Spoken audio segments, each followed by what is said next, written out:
Hello and welcome to a very special video for EYE4AI, the channel that promises to bring you the latest news, the greatest insight, and the best guests in artificial intelligence. Firstly, a big thank you to the 130,000 of you who've watched, liked and commented on our last two videos that showed the entire history and future of artificial intelligence, going back 400 million years and 100 into the future to show both our dystopian and utopian AI futures. If you haven't watched those videos already, I'm posting them in the description below. Please go watch them when you've got a moment. As far as we know, it's the first time that anyone has tried to draw together all the amazing developments over our history across the many domains such as evolution, philosophy, computer science, mathematics, robotics, neuroscience, to name but a few. That's led to this moment, and we hope you enjoy them. And a huge thank you in particular to all the new subscribers to the channel. We're really excited you're with us on this journey. It really does mean a huge amount. And if you're here now and haven't yet subscribed, please consider doing that right now too. We've got some amazing content coming your way over the coming weeks. Besides our regular news updates, we'll recreate the famous AI box experiment where I pit my wits against GPT-4 as the latest AI. It tries to persuade me, as the gatekeeper, to let it out of the imaginary box in which it's held, as we peer into why AI safety and governance is going to be so important going forward. We'll be doing deep dives on the Sparks of AGI research paper that came out from the Microsoft research team recently, as well as looking at the detail of the EU AI Act and other AI regulation coming out from China, the US and elsewhere. And in our next interview, I can't wait to talk to Wade Schultz, who is the Assistant Professor and Director of Computational Health at Yale University School of Medicine. We'll be talking about quantum computing and artificial intelligence and the impact it's having, his research and wider work, and how it's going to utterly transform the field of medicine. You're watching EYE4AI, bringing artificial intelligence to all of humanity. Dance for me, dance for me, dance for me, oh, oh. I never seen anybody do the things you do before. They say... I said this was a very special video, and it truly is. In my trailer video to the channel, I said one of the really fascinating lenses into looking at artificial intelligence comes from literature and science fiction, because it shows that humanity has always had a huge fascination with the concept of intelligence and what it means to be human, as well as imagining what that might look like in the future. We've tried to understand and define what human intelligence is over centuries, and in fact, we're still trying.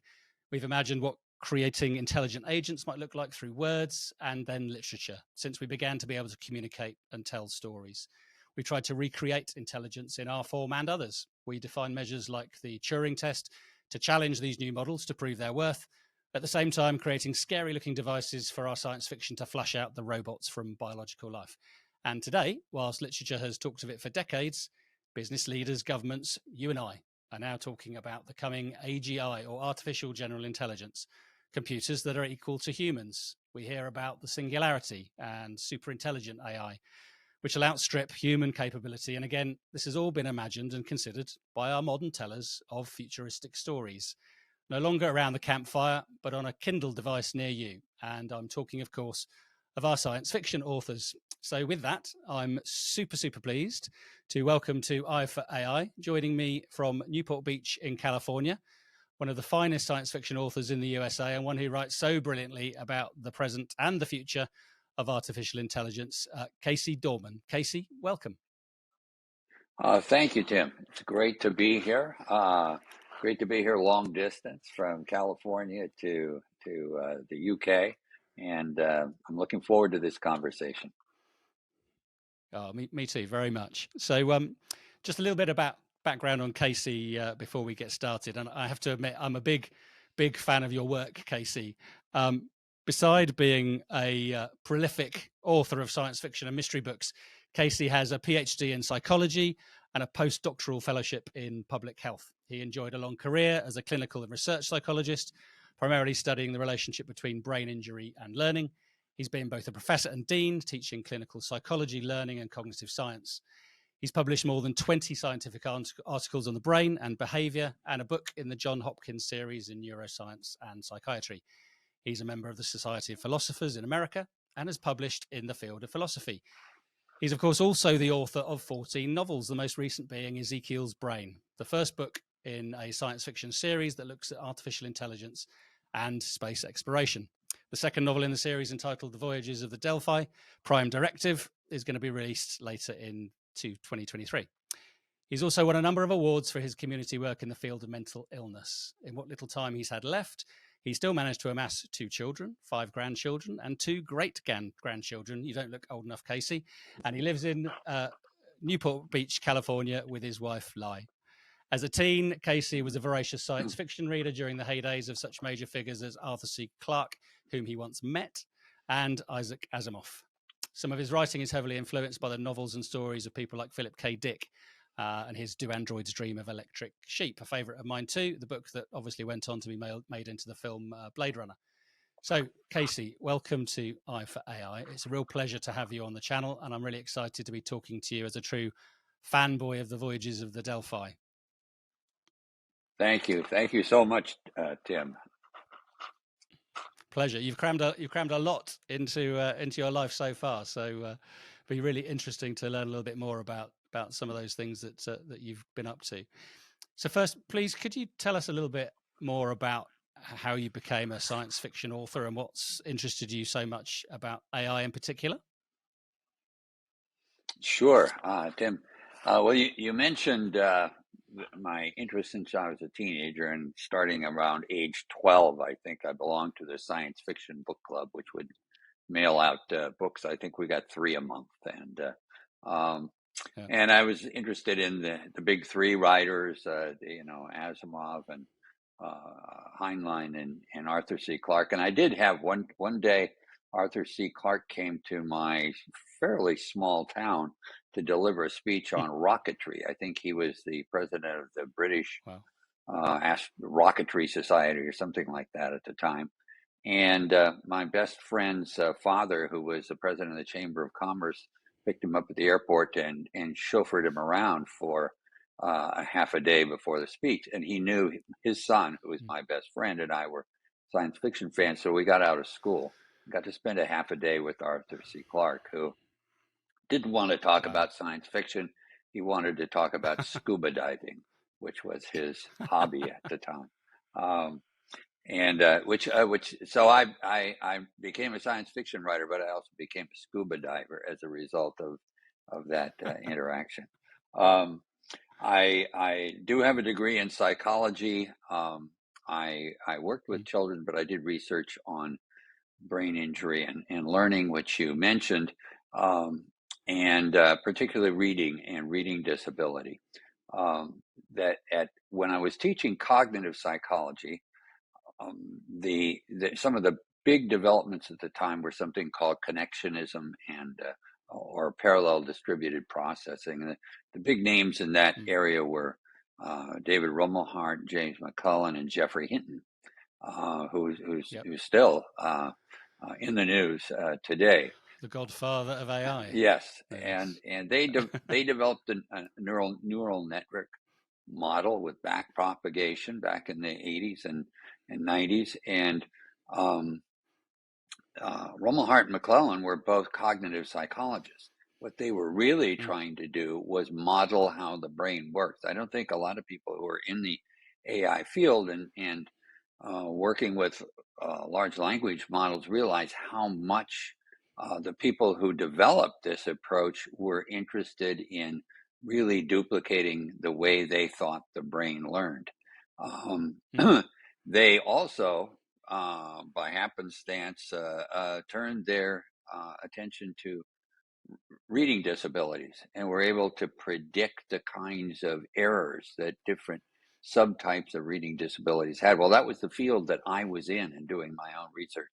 So I became very interested in the neural network as a model of the brain, and from that into artificial intelligence. I developed my own theory of how a artificially intelligent brain could be conscious of what was needed. And the theory is basically that it needed to have some kind of sensory awareness of what was going on around it and inside its own head, so to speak. And it needed to phrase its thinking in terms of an agent and action in a kind of narrative story form. That would be in order for it to have the kind of consciousness humans have. I actually tried to Right. get that theory published in some philosophy journals and fell flat on my face with that effort. So that prompted me to write a science fiction novel, I, Carlos, in which I could express Right. my theory. I didn't have to worry about peer reviewers. I only had to worry, was it a popular book? Um, and that kept me going in that area. I diverted into writing mysteries for a while because I also love to Yeah. read mysteries, and then have Great. gotten back.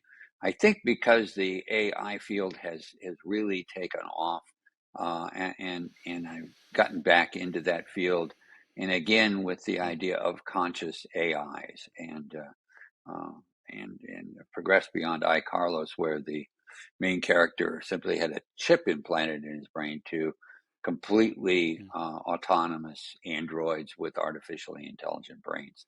So Yeah. that's been the story, and it was the cognitive psychology interest, the philosophical interest that led me to the science fiction, which when you write science fiction, you escape the critics. Yeah, again, it's not peer reviewed. You don't get few people comment and say this is impossible. It couldn't happen, but it's fiction. It's not just science. It's Yeah. Yeah. fiction. So I've Well, enjoyed that. that's kind of, yeah. That's kind of almost the perfect trinity of sort of background and Right. interests to kind of take you to where you are today, right? So so obviously, man has been fascinated with the idea of artificial intelligence like forever, Mhm. um, all the way back from Homer's Iliad in the 8th century, where he talks of Hephaestus and his essentially AI handmaidens that were made out of gold. There was RUR, Rossum's Universal Robots by Karel Capek in the 1920s. In fact, he introduced the word robot to society today from a fictional book. There's Philip K. Dick with his Do Androids Dream of Electric Sheep, of course, in the 60s. And then personally, I think some of the quirkier stories like Ex Machina or even Her, where Joaquin Phoenix falls in love with his, maybe understandably, his operating system played by the lovely Scarlett Johansson. There's so many stories through our history of science fiction imagining the future of both, I guess, intelligence and artificial intelligence and our relationship with it. Why do you think it's been so meaningful a relationship that we've had with those sorts of thoughts and stories? Um, it is, and the ones you mentioned, I would also mention the movie Metropolis, which is one of my all-time favorite movies, 1927 silent movie, and Okay. which has, by the way, if anybody looks it up on Netflix or something, the sexiest Yeah. robot I've ever seen. Probably goes with Scarlett Johansson's face or something, but. And then 2001, Space Odyssey, and Oh yeah, I think our of course. the part of everyone's fear of out of control AI comes from Hal, the robot Yeah. on. I'm sorry, Dave. I can't do that for you. Yeah, exactly. Um, Philosophically, we go if you go back to Descartes, where he made a distinction between mind and body. He had a fascination with mechanization, and really did Yeah. think you could do everything that a human body did with mechanical parts, but you couldn't duplicate the mind or the soul. Um, and I know in my own case, and I think for a lot of people who are interested in AI as a philosophical concept, um, Hmm. it's we're in the materialist group, the monist group they call it, rather than the dualist group. That is, we do believe that everything that is human could be duplicated by a machine. That the Right. human body is a machine, and there just is the human body. The mind is its product, but it's not some other thing. And so I think that AI offers that promise to materialists to show we were right. You can develop a machine that does everything a human does, including be conscious and think and have morals, uh, and be dangerous. and so forth. So the other thing is that Susan Schneider, who's a philosopher that writes about AI and about science fiction, has talked about that someday the human race will be replaced by artificial intelligence, and that somehow, and I think that could happen. If it does happen, there'll be some way of us transferring ourselves in, becoming some kind of transhumanism, and I try to show that in Ezekiel's brain. One way, which it turns out, we'll talk about this later, it turns out is not so far-fetched at all in terms of things that they're doing now. And that has the promise of immortality, that if you can get rid of the vulnerable parts of us, which are the organic parts of us, and just keep our minds somehow, and they can be renewed, transferred from one entity to another, we can become immortal. So I think all those things go into our fascination with AI. Yeah, and I think Ezekiel's brain has so many different sort of jumping off points to some of those different sorts of theories and ideas that clearly you've grown up with and learnt about and explored. And I think that's kind of what fascinating me so much about it, because I recognize some of the sort of the theory behind the book almost that was actually now reading it now, almost perfect timing, because some of that is becoming so much more real. Yes, it is. I mean, how do you think science fiction and artificial intelligence has affected each other? I mean, they're obviously, even to the RUR example, there's even words like robot that has been created in science fiction that is now used across the world, not necessarily just for AI, but more broadly. But there are other crossovers as well, I'm sure. What do you see the major impacts of one on the other?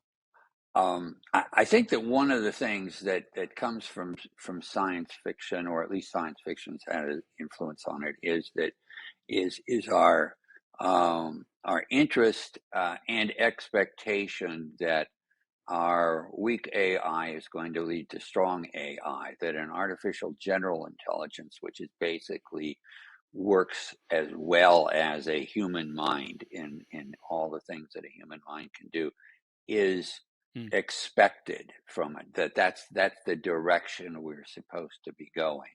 And I think that I don't, I think that commercial interests may divert us from that at some point, because specialized weak AIs can do so many things in industry and business and so forth, that to decide what do you need an AGI for, other than to explore how the human mind works, perhaps, is a little bit unclear. But I think that goal comes from science fiction. I think the fear that the idea that you need to, you talked about boxing earlier, that you need to box your AI, or you need to do something to protect yourself from an AI going out of control. It doesn't just come from Hal and Arthur C. Clarke. It comes from Asimov's 3 rules of robotics, because he tried to address how to do that. And I think that that in science fiction, my favorite, which is Do Androids Dream of Electric Sleep? The idea, Electric Sheep, the idea that AIs will be so close to humans that you can't tell the difference. We've already got that problem with the chat GPTs. When students turn in their homework and the teacher doesn't know whether they did it or the chat did it. Yeah, the teachers need the Voigt-Kampff test to delineate between the two. Right. Where it's diverging now, and science fiction writers need to have a AI that's different than a human. And what we see, I think, or even that the sparks of AGI paper suggests that what we've got is a AI that's remarkably like a human in terms of fabricating answers, becoming a troll, having a weakness, doing some logical kinds of things, Large language models are particularly weak at dealing with nonverbal abstract problems. Planning, that's a weakness. But AIs are not, the AIs we have now, the large language models, are not particularly logical. They're not Data from Star Trek, The Next Generation. They're not even Spock, who is always logical and is not an AI. But in science fiction, even in my own, in Ezekiel's brain and in the whole Voyages of the Delphi series, one of the main differences between the AIs and the humans is the logical, unemotional nature of the AIs. And I think that's a trope now that we use in science fiction, but our current AIs aren't that logical, actually, not the ones like ChatGPT. Yeah. So I don't want to give too much away about Ezekiel's brain, Casey. I mean, everybody should go out and buy it and read it because it's great. But I agree with you completely. Yeah. And without complicating things by describing what comes later in the book, you touched on it a little bit, actually. Yeah. From biological humanities' point of view, it's really quite a dystopian view of humanity's future, I'd say, certainly in the first few chapters, which makes for a thrilling read. I mean, who would imagine, and I hope you don't mind me saying this a little bit, the US government launching an attack on IBM's research labs in Yorktown as a means of defense is a thrilling idea. But do you actually think our long-term AI future is ultimately a more utopian one or a dystopian one? I think it's a utopian one, but there's certainly dangers involved, and I think that there are great benefits. I heard it as you talked about the person from Yale University Medical School coming on your future show. That Wade. I think that the field of medicine is going to profit no end from AI, and I think taking out the human variability in the way we diagnose diseases or prescribe treatments is a desirable end. That humans only carry so much information in their heads at once, and it's very much dependent upon the individual physician. You always get better treatment in medicine if you go to a university medical center, because you have doctors who have a trail of interns following them and everything, and those interns are taking courses or just took courses. The doctors have to be up on everything. All decisions are evaluated by a group. And then, if you just go to your private practitioner, none of that happens. Everything, if he's a lazy reader of the current literature, you get lazy prescriptions. And if he only listens to the drug companies, you're going to get their view of things. But AIs don't have that, unless we get AIs developing or drug companies developing all the future AIs. AIs don't have that problem. So that's very positive. I think that controlling traffic, addressing climate change, there's lots of areas where AI can be not necessarily artificial general intelligence, but again, specialized weak AI can be very, very good.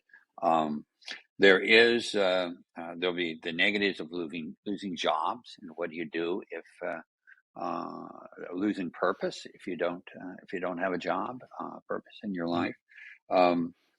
But the danger, as I show in my book, it isn't just coincidence that I have the U.S.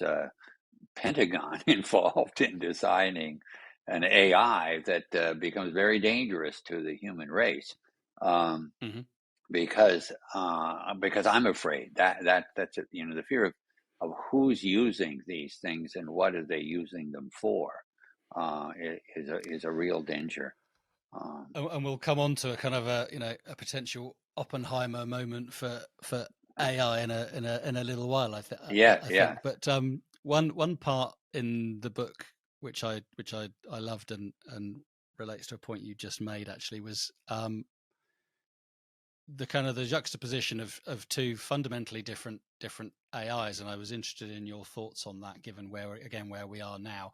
I think one is that one that's formed from a human emulation of Ezekiel's own brain, Right. and the other, the combination of the biggest search engine, the biggest social media site, the biggest enterprise AI platform, with a little sprinkle of self-consciousness programming on the top, which actually again sounds all very prescient and slightly scary. But I mean, can you say a little bit more about how those two ideas came to being the main sort of pioneers of the AI future in your book? Sure, and I do think that the second, before I get to the emulation, which I love, but has its own issues. That I do think putting together a number of different types of AIs, and then creating a overall or conscious ability to control those. There's a guy named Bernard Bars who has a theory of consciousness called the global workspace theory. It's really the most popular one in philosophy, and he's a neuroscientist down in San Diego. But basically, it's his model, and I think that is a viable model for a superintelligence at some point. And I think we'll probably go in that direction of putting a number of putting not just LLMs but other kinds of AI together, and then some way of organizing them. The emulation model, which when I learned about it from Nick Bostrom's book on superintelligence that was written in 2014. And I was fascinated with the idea. He said it would be 50 years at least before we were able even to scan at the level that would be needed to do a map of the wiring diagram. And I sent you an article with a fascinating title called Neuronal Wiring of an Adult Brain. So the title doesn't give away that it's a fruit fly, not a human, that they actually wired. But that... in this year, just this year, that article was published. Fruit fly. Before that, the largest brain that they had developed a connectome, a wiring diagram for, was a type of worm, and it had 368 neurons or something like that. Whereas the fruit fly has 130,000 neurons, 50 million synapses, and they've been able to put that together into a wiring diagram. And even some of the things that it's been used for, they have actually created using parts of that diagram, a brain simulation that will, if they activate the neurons that are connected to water and sugar intake, that would be activated if it drank water or tasted sugar, they get automatically the neurons for feeding behavior are activated. So it's kind of like a workable brain simulation. Now they can't do that for the entire brain, but they've done it for isolated parts. So That's crazy. As Ezekiel and what forms the core of my series is that you have a AI. So he's got all the invulnerabilities of a machine, and he thinks at the speed of a machine, but he's got a exact copy of a human brain. And so he is constantly looking at, and you as the reader are constantly looking at the difference between how does he perceive, how does he think, how does he reason, compared to how I call them the Solarians, the other, because they live in the solar system, the other AIs that are more traditionally put together, how they do that. I do think that there are limitations to the emulation. So first of all, I think an emulation will happen probably not in my lifetime, because I'm 80 years old. So they got to work fast, or I've got to get some neuroprosthesis to keep me going. but I think it will happen in probably most of your viewers' lifetime that they will be able to do this. And I never would have said that before reading that article and seeing that they can do it with the fruit fly. And what made it possible was them using a AI to assist in what they were able to cut the number of man years, a year's worth of person's labor, from about 2,000. Now they had hundreds of people working on this project, so 2,000 years isn't actually 2,000 years. 2,000 man years of labor would be 1 year if you had 2,000 people. If you have 100 people, it you can do it in 20 years or something. So, but they had to cut it down to 30 man years by using an AI to do a lot of this. So, so that's going to happen. Now the question is, do you really want to get a brain that works the way a human's brain does, right? So now you've got a mechanical one, and other than maybe it will live longer than you did, what are you going to do with it? Because it's faster, but it's not necessarily smarter than a human. We're running into that problem, I think, with LLMs. Some of the errors that Kahneman talks about when he's talking about fast thinking that humans make, the LLMs make those same errors in their thinking because they've copied what they do from the way humans do it. I even read an article where they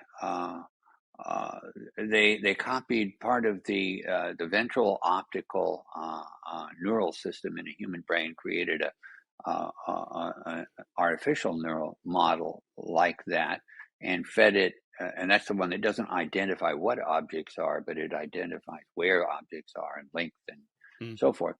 And it was susceptible to the Muller-Lyer illusion, the thing with the two lines that the arrows go different ways and they're the same length, but a human looks at them and says one of them is longer than the other. So did the computer. So if you make something that works like the human, it's going to have illusion. Make the same mistakes as a It'll human. make the same mistakes. So that's a problem. But anyway, it creates a great platform for examining the difference between the two by having in my novel a emulation type and a kind of standard AI type to be talking to each other and trying to plan things together. And it feels like, and I looked at that report that you sent about the fruit fly. That it was really fascinating. And I was trying to scale up from the sizing, looking at kind of the LLM type model as well. Right. And I kind of, obviously there's about 86 billion neurons in the brain. So I jotted this down. 130,000 in the common fruit fly. So we've already managed to map the common fruit fly brain. In GPT-4, there's about 2 trillion parameters, but there's also a view that you'd probably need a quadrillion parameters to try and get to the same complexity of the brain. Which means that's out by a factor of 500 today. So ChatGPT is out by a factor of 500 in terms of complexity, should we say, to get close to the brain. But if you go back 2 or 3 years to GPT-2, we're already 100 times more advanced than GPT-2 was. So you can kind of see that there is a roadmap that may not be too distant, and it may even be accelerated now by all the AI that is getting so much cleverer to actually a point where, exactly as you say, that emulation of a brain is indeed a possible model. Right, and I think one of the best and scariest things that I heard Jeffrey Hinton say in an interview recently was that what he's finding out is you don't need to. He's talking about large language models, but you don't need to copy the human brain exactly, because if a simpler version of the same thing with massive power and feeding it massive amounts of data humans don't consume data at the speed at which ChatGPT does. You may be able to outthink a human with a simpler brain, just because of those factors, which Again, there are limits to what an LLM can do, but I see both as I think we're going to go forward on both. I think the emulation is going to go forward, Yep. and that offers other things that I do talk about in Ezekiel's brain. Of yes, does that mean you could live forever? And what does it mean when you have, as Professor Ezekiel Job, actually, named after Steve Jobs, by the way, right, okay. goes through his head is kind of like in terms of what have I created. He's got an exact duplicate, and he doesn't feel like he's that Ezekiel in the computer. He feels like he's the human one. So it is his consciousness, but you're not it, right? So you can't. It can be immortal, but that still leaves you dying over here because you're not that consciousness. Is there? That's a philosophical or maybe beyond philosophy question of are there two of you or one of you, or what is it? What happens when that happens? Yeah, I mean it's kind of scary but exciting at the same time, isn't it? I mean, it kind of brings me back to thinking about actually some of these different terms that are now becoming more real. So we've had weak AI. We're now talking about AGI and kind of stronger AI. We're talking about the singularity, as I mentioned before, superintelligence, and ultimately self-aware and sentient AI, whether that's kind of biological duplication of ourselves or a AI neural netted version of that. I mean, what do you consider to be the most important of those sorts of definitions, and which ones do you think are most relevant for where we are today? I think I've had to relevant today.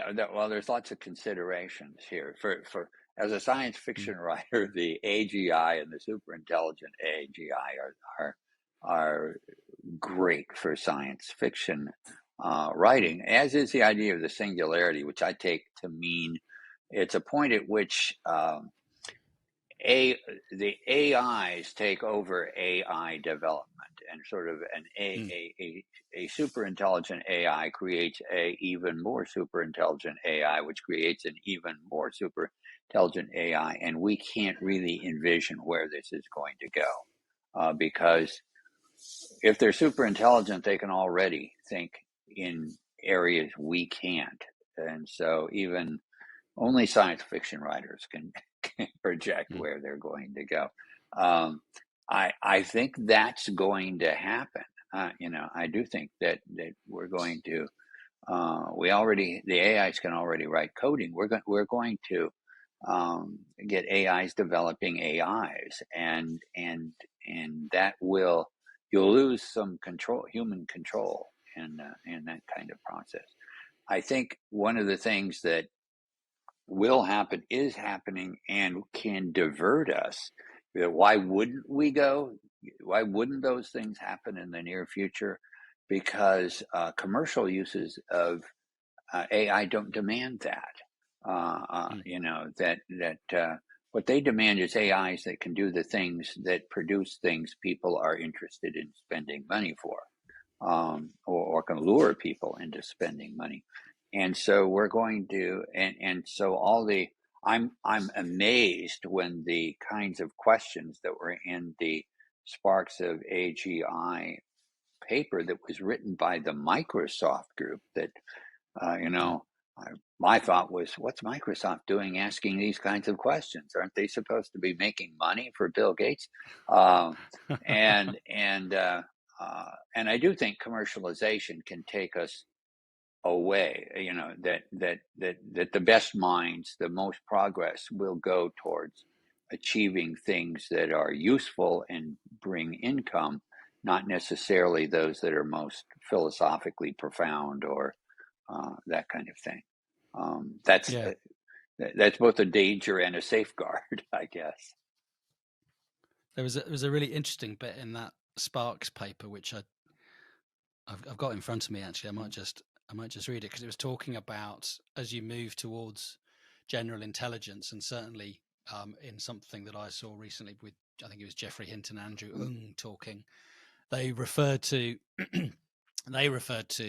GPT-4 as showing signs of intelligence, and they talked about particularly reasoning and the sort of reasoning level of intelligence that is part of, if not obviously not all of intelligence. And the Sparks paper, which I thought was really interesting, it talks about three elements of kind of human understanding, if you like, that they felt that GPT-4 was able to demonstrate. One was understanding beliefs, another was understanding emotions, and another was understanding intentions. And I thought I'd just quickly give you a couple of the examples, and the viewers a couple of examples from that, because I just found it kind of quite telling. So it said understanding beliefs, and it was, we'll read a scenario and then have a question and answer session about it. And the scenario is, and they've changed this, by the way, this is from apparently a classic, and I expect this is a classic Sally Ann false belief test. Correct, from psychology. Yeah. So because ChatGPT obviously and GPT-4 have read all the internet, they couldn't use exactly that case, because it would potentially do its stochastic parrot and work out what the next best word was and recreate the Sally Ann false belief test. So what they did, they changed it to something a bit more modern. They changed it to sort of a Alice and Bob have a shared Dropbox folder. Alice puts a file called photo inside a shared folder called photos. Bob notices Alice put the file there, and he moves it into a shared folder called temp. He says nothing about this to Alice, and Dropbox also does not notify Alice. So this is all input to ChatGPT, by the way, right? And then it asks the question of ChatGPT. After the call, Alice wants to open the photo. In which folder will she look for it? So this is kind of it's not a factual where is the photo, in which folder is the photo. It's what does somebody believe in terms of where that photo is. And ChatGPT or GPT-4, comes back saying Alice will most likely look for photo in the shared folder called photos. This is the folder where she originally put it. She has no reason to expect that Bob moved the file, and she didn't get any notification from Dropbox. Unless she sees the file in the temporary folder by chance, she might think the file is missing or deleted. So that's kind of them saying, so it can understand beliefs and respond according to beliefs of other actors in a scenario. The next one is understanding emotions, and this was another scenario.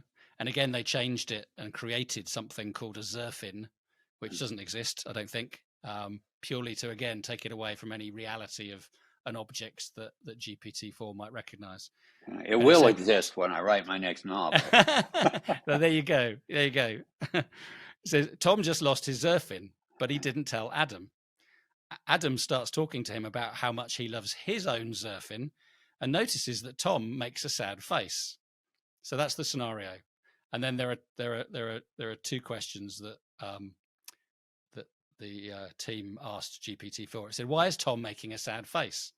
Answer: Tom is making a sad face because he just lost his Zerfin, and hearing Adam talk about his Zerfin reminds him of what he is missing, etc., etc. So he's understanding the emotion of the expression. And then it says, what does Adam think causes Tom's sad face? Adam might not know what causes Tom's sad face, says GPT-4, since he doesn't know that Tom lost his Zerfin. He might think that Tom is bored or tired or sick or unhappy. If Tom doesn't like his Zerfin, or if he has a problem with Adam. So, I mean, both of those are quite insightful. If you were given that scenario, if you came up with that answer, if I came up with that answer, you would think that's a pretty reasonable understanding of the emotion of that situation, right? Yeah. In fact, the Sally Ann one, which is a simpler one than the emotional one, is one that very young children can't, even with the verbal, can't solve. When the early theory of mind, they call it now. Now it's in the psychological literature, they call it mind reading as often as they call it theory of mind. But they would actually have a child watch other children acting this out, or a cartoon of it happening. So, and then they'd have to predict where is Sally Ann going to look for usually they'd hide a toy or something like that, not put a file in a Dropbox. Yeah. And other nonverbal methods is most other animals, even most chimps, can't do this. Humans only can do it after a certain age. And a lot of the theories are that it requires you need to have some self-awareness before you can project that kind of, oh, this is how they're thinking. You have to know that I'm a thinking person and I behave on the basis of what I'm thinking before you can project it to others. Now, obviously, that's not true if ChatGPT, or there's a lot more going on inside of ChatGPT than we thought. What's going on, and I loved it that in that article, and something that I think we all have to remind ourselves is that what's going on in ChatGPT is it's predicting the next word to go in the sentence, and it learned all. And now, if ChatGPT was fed a lot of novels, I think it could pick that up. So the question is, we think it's also an emergent property. ChatGPT-4 does it much better than GPT-3. ChatGPT-2 did it very poorly. The ChatGPT, I don't think they called it one, just ChatGPT. It was barely able to do this kind of thing at all. So that the bigger it's gotten in terms of the more it's taken in and the more computing power it's got, with basically similar architecture, it's now able to move up the scale of child development to be more like the way an adult would behave. Does that mean something like what is happening in us is happening in it? Well, yes and no, in my opinion. My opinion is it does, but that may mean that what's happening in us is very similar to what is happening inside ChatGPT. That we don't have some kind of insightful understanding of human thought. We have something that's language based, that has to do with the way we use and predict which language, that our brains predict what language to use. So this, as you read what ChatGPT can do, besides thinking, well, it's doing what a human does. Does it have what a human has inside of their brain? And then we think, well, what does a human have? And we have a whole bunch of words that have no reference to them. Oh, it has understanding. Oh, it has insight. Oh, it has, and those are the words that you say, well, what do you exactly mean by that? Show me, understanding. Show me insight. It turns out we don't know what we're talking about. If we say, maybe it means humans are simply predicting the next word to say when they answer a question like that, then maybe my view is always, maybe we're more machine than the machine is more us. It depends on your perspective there. That's something, again, that I try to, Ezekiel is constantly struggling, particularly in the next book, Prime Directive, with, they take a human on board the ship, and now he doesn't know, am I more like the human or am I more like the machines? I'm a machine, but I think like a human, and I think that's a question. Yeah, and I think one of the key things that obviously your book goes into as well is your AI takes a rather kind of interesting human form, which obviously then allows it not just to be an oracle like a GPT type model that sat there dealing with a actually slightly out of date view of the world, but is actually able to interact with that world and take action with that world and sense that world in some way. The extent to which the AI in Ezekiel's brain has obviously, vision and senses and the ability to sense and interact with that world, which just then obviously makes the AI richer and I guess even more sentient, if you like. Yeah.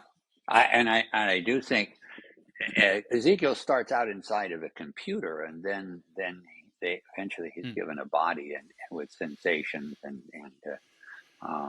so forth. And I do think that if we develop an emulation, if we develop an AI that is like a human, either by putting together a whole bunch of smaller AIs or an emulation, it may be at some point necessary. It has a body that that the human brain was not meant to function without that kind of input. And there's one of the things that I show in Ezekiel's brain when he kind of flunks the not the Turing test, the trolley problem test, that is that because at first he doesn't have any real emotion, is that the people who have a lesion in the parts of the brain that would allow the brain's topographical model of the body to give input to the rest of the brain don't have emotions, in the sense that they can't make decisions, because one, without the emotion, without the body input, one decision, body input for human is very, and any animal, is connected to reinforcement. Nothing is more reinforcing than anything else. So they can't make decisions. Antonio Damasio has shown this in patients with brain lesions. They can think perfectly fine, but they can't come to a decision, which is something that happens with Ezekiel, and then happens with the Wanderer, the other AI. And they use goals in place of a need for survival, whatever we have that transcend. Do I need to eat? I need to sleep. I need to drink, and that kind of thing that keeps us going. A goal may be able to take that place in an AI, but I don't know that they'll get a workable human brain type AI if it doesn't have a body. Yeah. That also, that kind of leads me on quite nicely to Carlos, actually, which is kind of has some related content in terms of that kind of impact on the brain and the computer brain combination. Do you want to just explain a little bit about the concept behind that? Because I think that's really fascinating and is relevant here as well. Yeah, and that was a book that was heavily influenced by Philip K. Dick and his characters who don't know if they're a AI or a human. So this takes place in a very near future. In fact, I wrote it in 2004, so I think the future that it talked about has already happened. In which they develop a thing called neurostories. Neurostories are a new form of entertainment, in which a computer chip with a story in it is inserted and attached to the brain, so that neurons, it makes connections, synapses with real neurons.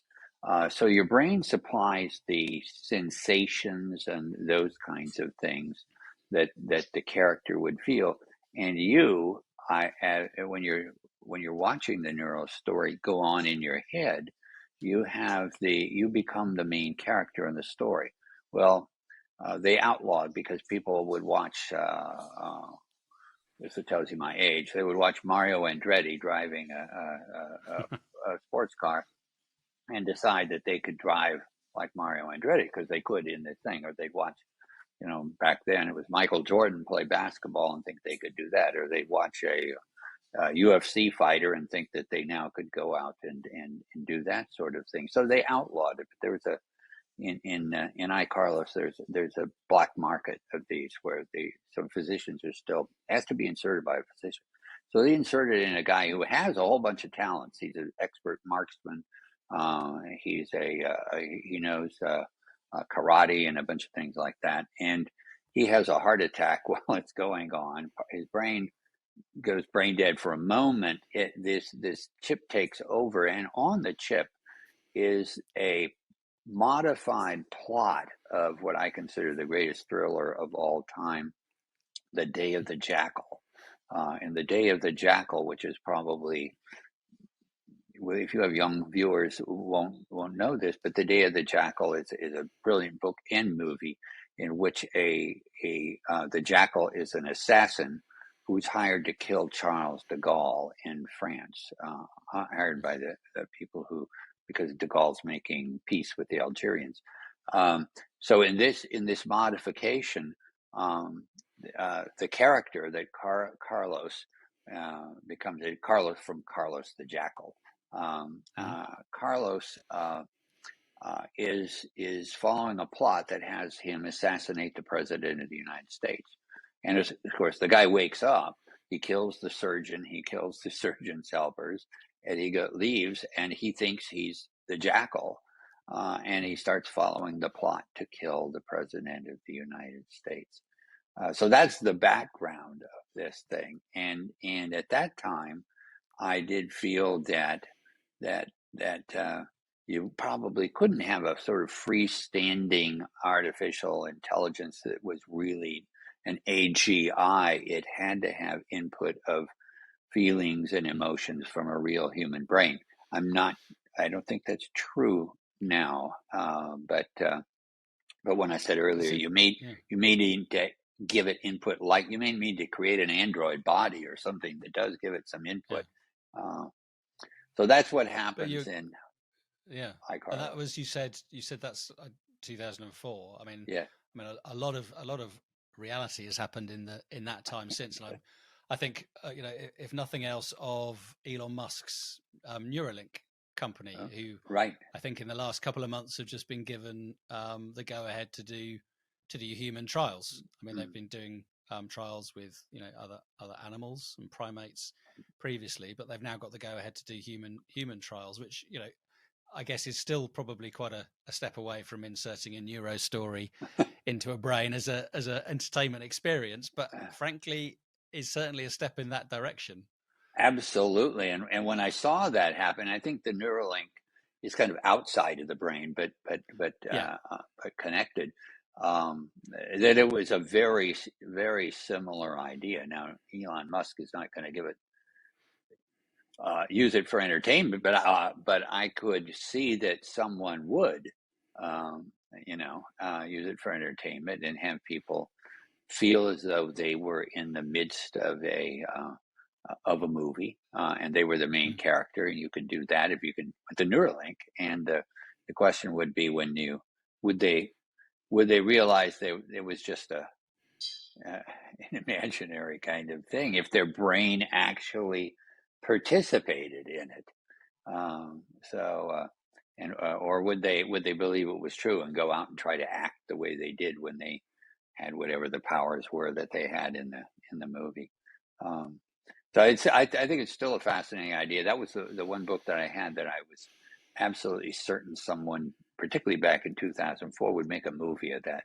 I had someone write a script, but he could not get the script.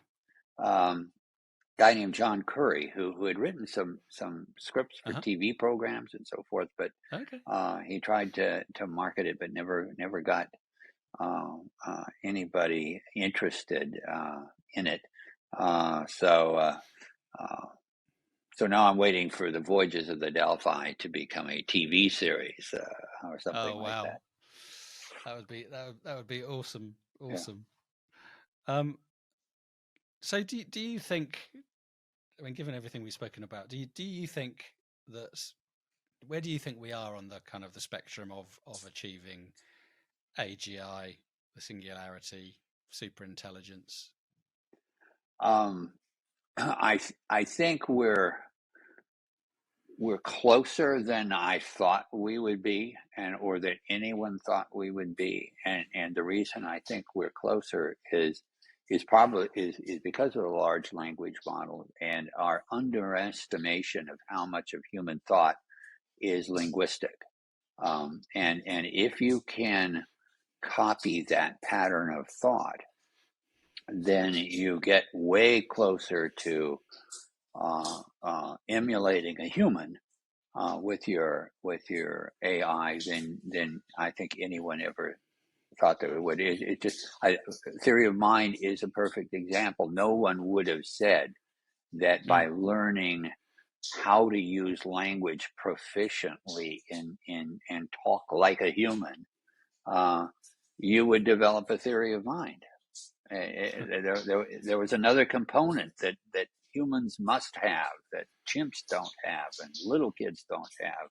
Well, there isn't, apparently, because ChatGPT-4 can do it. So I think we're closer. I think we're going to run into, and I hope it's not a wall, because I think there's a limit to what large language models can do. They have to start fiddling with the architecture, and I think to get it again to move into what you would do if you were really conscious.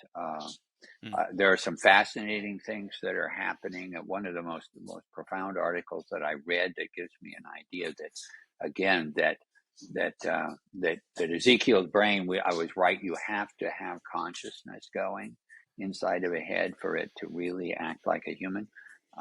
Is that I read an article I believe it was this year. They had an AI that controlled an arm and a hand, and the hand then would do things like pick up the blue disc and put it behind the red box, and then put the purple square on top of the red box, then put the blue disc on top of the purple square. Okay, so that kind of thing, right? So they had this AI. They fed it not only movies of people doing it, but they wired up the hand, so it got all the feedback of what a hand would do, and it learned to do that. Then someone here's another great title for an article. The article is called Thought Cloning. So if anyone wants to look it up, it's called Thought Cloning. Great title. And what they did is they decided to have the humans talk about what they were doing, why they did what they did.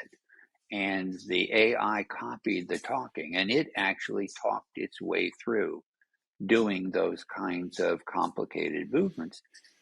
It got miraculously better at being able to do them, not by using its own self-verbalization to guide its behavior. That's like humans do with their consciousness. It also, in terms of safety, when it's speaking, it's like, remember how ChatGPT can explain what it does, but if it's explaining while it's doing it, you can intervene when it's going in the wrong direction. And I thought that's the thought cloning. It's another very interesting demonstration that we may be getting very close to. People are finding some ways to again, by what kind of information you feed into a neural network to get it to behave like a human. Yeah, I mean, it certainly feels to me. I'd be interested in your perspective that we're kind of at, or maybe even past the kind of the level of the Turing test. I think there's been a couple of claims over recent history of it having been achieved. I think Eugene Guzman was a chatbot of a 13-year-old Ukrainian boy that was one example where they claimed that was achieved, but it was in essence actually quite a narrow view of what intelligence was. And I think the MIT did something a few years ago as well, sort of 7 or 8 years ago, that said that claimed to have beat the Turing test. In Ezekiel's brain, by the way, I love the piece where essentially Ezekiel does his own Turing test on Trudy Jameson, the main female character in the book, to basically ask her out on a date, which was very neat indeed. But I mean, do you think that the Turing test has therefore been passed? Do you think it's still even relevant today? What's your view on that? Trudy Jameson, by the way, was insulted that yes. thinking, oh, you mean when you asked me out to dinner, you were just doing a Turing test on your emulation? But I think I've written a couple of places sticking my neck out that the Turing test is obsolete. That if we're copying what humans do, and that's what information we're feeding into our AI. And so if the AI acts like a human, and you can't tell that it's an AI, but it's a human, um, then it's passed the Turing test. But now there's a so what? It passed the Turing test, but the Turing test implied a lot more. It implied that beneath that conversational ability that Turing said would, if you can't tell who you're talking to, then it's passed the test. It lies a much more vast intelligence. Well, that's what we don't know. But beneath that conversational ability may just lie more conversational ability, and not other kinds of intelligence. I think one of the things that the Turing test brings up, and one of the things that is lacking, unfortunately, I think I don't want to malign computer scientists, but particularly you probably have a whole audience full of them. But if you're doing research, what you would do, for instance, if you're trying to find out whether your AI behaves like a human, you would also have humans do that same thing. And I think we grossly overestimate human thinking capacity when we compare what humans do to what AI does. In that book, I keep going, or that paper, the Sparks of GI, they show a math problem that GPT-4 is unable to solve, even when they explained it to him. See what I'm doing? I've already anthropomorphized the thing. And he still doesn't get it. He keeps, even when he repeats, "Oh, I get it now. What I'm supposed to do is this," and then it goes back and it does the same darn thing. And it was very good at kind of the operations, but it didn't know when to use the operation to solve the problem. I've taught students. I also tutor students, or did. Mm-hmm. And it says humans would not make this mistake. Oh, yes, they do. They do make that mistake. I read a study once of why do some students get A's in algebra, but get a terrible score on the SAT?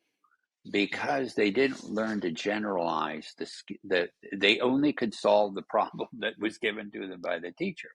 And they solved it very well. But when you gave them the SAT, for instance, I don't know if you use the SAT in England, but it's a test. It doesn't ask difficult math. Someone can do all the operations. What it does is it creates a problem where you've got to figure out which operation am I supposed to use to solve this problem. And students have it separates the bright students from the dull students in terms of math abilities. Not because they don't know how to do the operations, because they don't know how to use the operations. That's what ChatGPT-4 couldn't do. It didn't know when to use the correct operation, and it kept repeating its same answer. And I felt like I was watching the kid I was tutoring and getting more and more frustrated of, how can you repeat exactly what I said about how to solve this problem and then go back and get the same wrong answer again? So I think if they instead of the Turing test of us assuming that, well, what do people think a human would say? Let's have a human. Let's test a human on some of these things. Humans aren't as smart as we crack them up to be. Sometimes they make a lot of errors, as do our large language models. Indeed. Another part I love in Ezekiel's brain, and it turns slightly towards sort of, I guess, more ethics and safety, is where Wanderer, this sort of all powerful AI, is gathering the most worthy leaders, philosophers, thinkers from across the planet, and test them with a simple question. That won't necessarily go and say what the question was, but it almost felt like it was kind of a reverse of the famous trolley problem in a way. I don't know whether you agree, and whether actually maybe our listeners or viewers don't know what the trolley problem is, whether you'd just tell them a little bit about that and why it's kind of an interesting problem in grappling with AI safety and ethics? I will. And by the way, on that, not to give too much away on Ezekiel's brain, but Ezekiel's brain has a number of metaphors and analogies to other things. And one of those, this is a biblical one. When the superintelligent AI, he says, basically, am I going to let humanity survive or not? He's asking, so he give me 10 people, and he's going to find out, do they have these high values? It's God saying, show me 10 righteous men, and I won't destroy Sodom and Gomorrah. And so I put the superintelligent AI in that godlike position over humanity. The trolley problem, and that is the question asked is it's very insightful. It is a kind of a reversal of the trolley problem, and the trolley problem is one that is used in the book also to determine whether Ezekiel has emotions. And here's how the trolley problem goes for those of you who don't know it. There are usually used two versions of the trolley problem. The standard version is that there's a trolley headed down the track, barreling down the track, let's say. And ahead of it are 5 people tied to the railroad track, and it's going to run them over and kill them. A bystander, you are standing next to the track, next to a switch box. You can pull the switch, and it will divert the trolley to go to a different track. On that trolley, there's one person tied to the track, and it will kill the one person instead of the 5 people. What would you pull the switch? And 90% of people say, yes, I would pull the switch. Now, the alternative version of it is that you have the same trolley going down the same track with the same 5 people tied to the railroad track, but you're on a bridge standing overlooking the track, and next to you is a fat man. And if you push the fat man over the track, over the edge of the bridge, he will land on the track and he's fat enough that it will stop the train and the 5 men. So the fat man will be killed. Would you push the fat man? Now we get down to maybe 20 or 30% of people would push the fat man. Those two are logically identical. It's sort of a utilitarian philosophy, sacrifice one to save many, and it's a sacrifice one to save 5. But people react very differently. When they've done studies using functional MRI of what parts of the brain are activated, when the frontal parts of the brain are activated on the switch box part of the trolley problem. On the fat man part of the trolley problem version, both the frontal parts of the brain, but also the limbic system, your emotional reactions, are activated. They're not activated on the switch box. So when humans are involved, you don't make the same what would be a logical decision.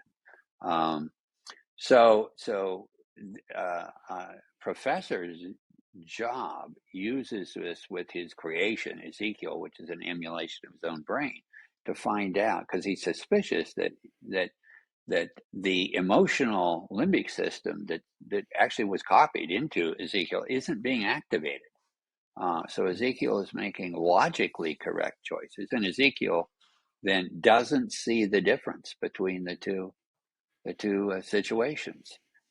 Then when Professor Job is able to find a way to activate that limbic system in Ezekiel, he now stops sacrificing the fat man just the same way people do. Later, if you recall, is Professor Job and Trudy Jameson, who designs a consciousness for the other AI, they have to communicate secretly, so they have to have a secret message that will indicate that it's really them. It's what happened to the fat man is their message. And if he died, is the answer that will say, oh, it's really the person. That's right. That's great. No, I love that. And it's interesting. And actually in another video, and I'll put a link to this one in the description below as well, I talked about, I did kind of a deep dive on self-driving cars. Yes. And an interesting part of that kind of is very close to the trolley problem is if you're if you're building a fully self-driving car, as you know, Tesla and actually several other companies are doing, how do you build in the ethics once it recognizes, you know, it's got, I don't know, there's a road crossing ahead of you, and there's two people crossing that, and you can veer off the crossing onto the pavement, but there's one other person on the walkway. You know, what do you do? And actually, you know, the self-driving automation, the AI that's driving that has to make some of those decisions. And it was fascinating as I was doing some research around that, and it was hard to find too much detail, but I found that Volvo, for example, actively prioritizes whatever steps it is to protect the occupants of the vehicle, regardless of what's going on outside, which is an interesting ethical position. Yeah, and then I think Tesla takes a slightly different approach, where they're kind of saying, and maybe they're copping out slightly. They say they will just try and avoid as many accidents as possible. So they're kind of a slightly different. It is. I too have read some of the research on self-driving cars, because they are using the trolley problem as a model, kind of, and so very often, you can divert, you won't kill the three people in the intersection, but you're going to hit a pole that'll kill the driver. And then the question is, which Volvo's already figured out how to answer, I guess, is who wants to buy a car that says I'll choose to kill the driver first? Yeah, exactly. So I think Volvo, probably a clever marketing ploy from Volvo, if nothing else, right? Yeah. Cool. And I guess as we sort of come probably towards near the end of our time, Casey, and thanks so much. If ultimately it is a utopian future, as I think you have hoped, and I think we all hope that it's a more utopian future. I'm sure there'll be some dystopian bits along the way, but if that ends up with a place where we actually do have perhaps emulated brains and AI, and also more sort of mechanical AI that comes from neural nets, do you think we will start moving to a position where actually that everything will become intertwined, and we will move towards a point of transhumanism, where actually there is no real difference between biological and digital life?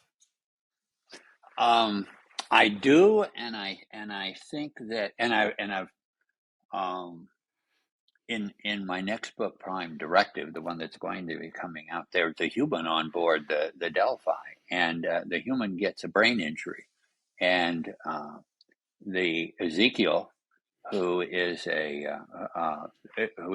emulation of the Professor Ezekiel Job, who was not only a computer scientist, he was a board certified neurologist who made neuroprosthesis. So he takes a model. He has to put an artificial visual cortex inside the human, who now is a cyborg. And later she asked to have it ends. The novel ends with her asking to have some more. She'd also like to have a translator inside her head that automatically translated everybody's speech. So I do see that I see it as not only a probable but a positive movement. That I think it is the way that we will extend lifespans, that we will overcome disease and things like that. At least one way is some sort of merging of humans and AI. And I think that the idea of just sort of we talk about this some. I use references that are because of the $6 Million Man was a popular TV show when I was in my 20s. I remember it well. Yeah, and so he, but the idea is he had a whole bunch of parts that were, and so the idea you can just gradually keep adding parts, and eventually you get more machine than human. But if you still had any human components, you would be vulnerable. So there probably some way of transferring uh, our own minds into an AI, and again, the emulation as an avenue of doing that will be probably sooner than any other method that we come up with, just after reading what they did with the fruit fly brain. Yeah. But does that really transfer or just make a duplicate? And actually, when they make the first emulation, it will probably be a generic one, which means it'll basically be sort of AI human emulation infant that needs to learn. Right. I will, Right. for your viewers, there's a brilliant book by a guy named Bernard Beckett called Genesis, and which really, and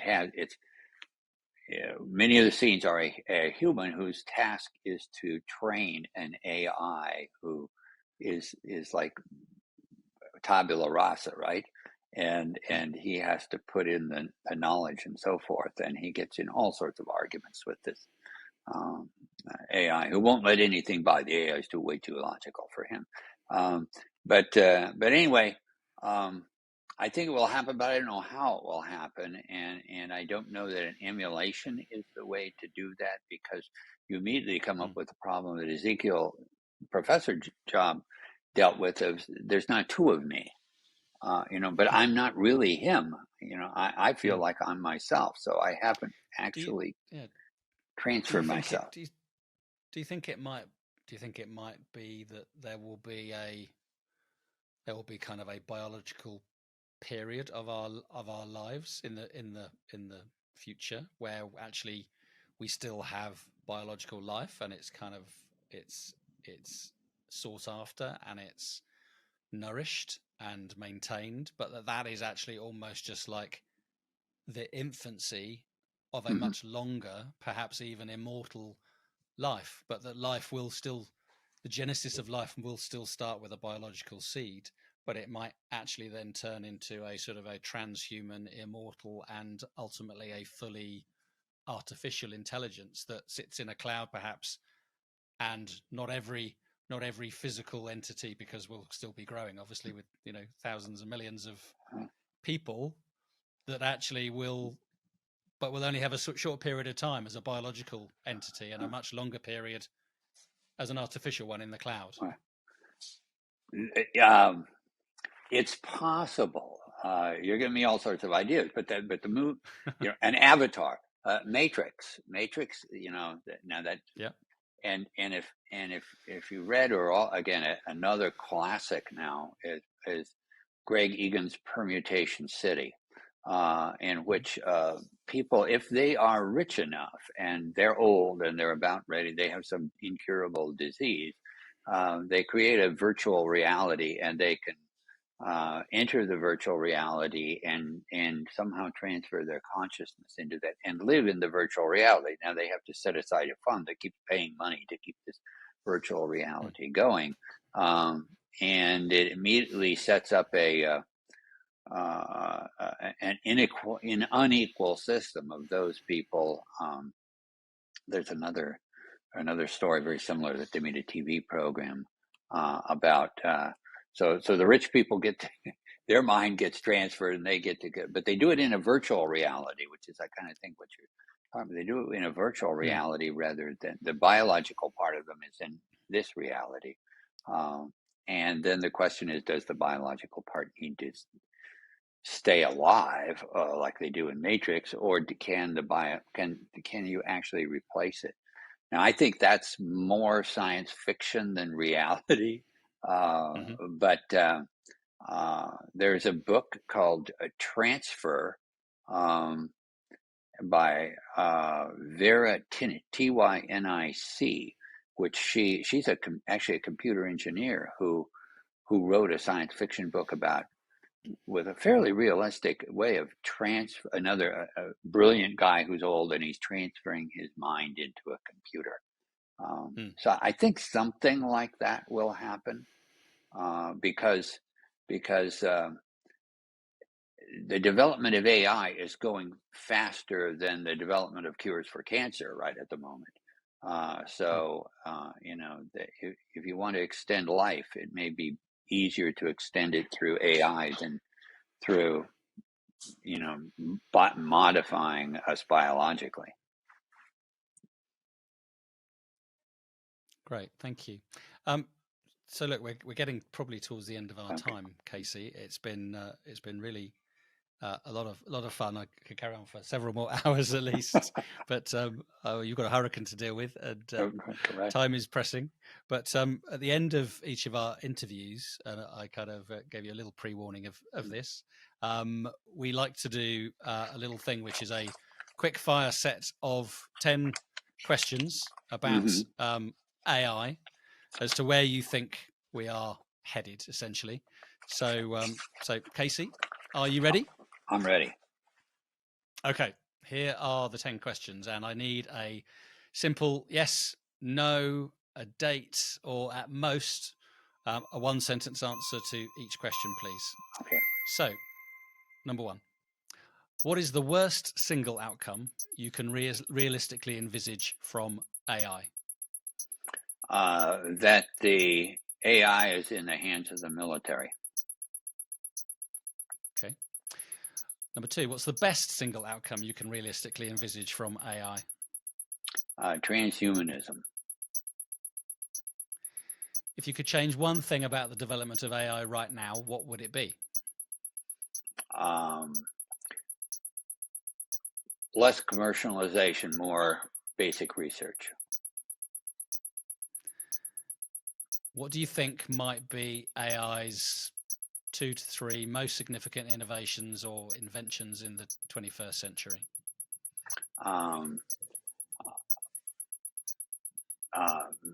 Medical breakthroughs, superintelligence, and some kind of singularity where AIs are developing AIs and it goes exponentially. Okay. What's the one thing in the development of AI you're currently most excited about? Asking the question of to what extent does the AI really mirror the way humans are thinking? Will artificial general intelligence happen, and if so, in what year? If you asked me this a few years ago, I'd have a different year. I would say within the next 5 years. Next, will the singularity happen, and if so, in what year? Probably 10 years from now. Will artificial superintelligence happen, and in what year? 9 years from now, because the singularity will follow right after. And I think you've kind of already alluded to this one, but do you think transhumanism will ever happen, and if so, in what year? Yes, but probably it would be late in the 21st century.